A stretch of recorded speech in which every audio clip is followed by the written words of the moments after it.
à l'échelle 1/500e, ça veut dire que le plan est 500 fois plus petit que la réalité. 12 mètres de longueur en réalité, on divise 12 mètres par 500, on obtient 0,024 mètres. Mètres, décimètres, centimètres, millimètres. 2 est le chiffre des centimètres, donc en centimètres ça fait 2,4 cm. Sur un grossissement, 5 cm représente 0,015 mm en réalité. L'échelle, c'est donc la longueur sur la représentation, donc 5 cm sur 0,015 mm. On convertit tout en millimètres, ça fait 50 sur 0,015. Maintenant, si on multiplie par 1000 numérateur et dénominateur, on peut obtenir également 50 000 sur 15. Maintenant, si on divise par 5 numérateur et dénominateur, on obtient 10 000 sur 3. On peut donc obtenir ça. Maintenant, pour que l'échelle soit sous la forme habituelle, c'est-à-dire un dénominateur qui vaut 1, puisque c'est un grossissement, il va falloir diviser par 3. Si on divise 10 000 par 3, on obtient environ 3333. Environ 3333 sur 1. Une maquette à l'échelle 1/10000000 est 10 000 fois plus petite que la réalité. Pour retrouver à quelle longueur correspondent en réalité 3,2 mm, il suffit de multiplier 3,2 mm par 10 000. On obtient 32 000 mm.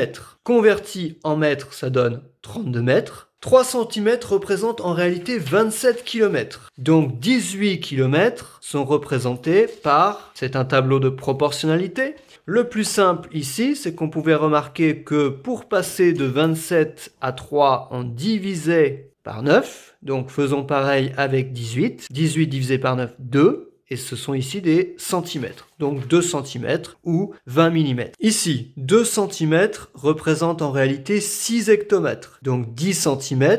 Alors le plus simple ici, c'est de remarquer que 10 cm, 5 fois plus grand que 2 cm. Donc 5 fois 6 hectomètres, 30 hectomètres. 30 hectomètres, c'est égal aussi à 3 km. Triangle constructible, y compris aplati. Donc il suffit de vérifier que la plus grande longueur est inférieure ou égale à la somme des deux autres. Plus grande longueur 5,4, c'est inférieur à 2 plus 4 qui fait 6. Plus grande longueur 7,1, c'est inférieur à 4,8 plus 3 qui fait 7,8. Plus grande longueur 4, la somme des deux autres longueurs 3,8. Ce n'est pas inférieur. Triangle pas constructible. Plus grande longueur 5, c'est égal à 3,9 plus 1,1 qui fait 5 également. Triangle aplati. Si E appartient au segment BL, donc segment BL, on place un point E qui appartient au segment BL. Est-ce que EB, donc cette longueur, est égale à BL moins EL? Oui. Est-ce que BL est égal à BE plus EL?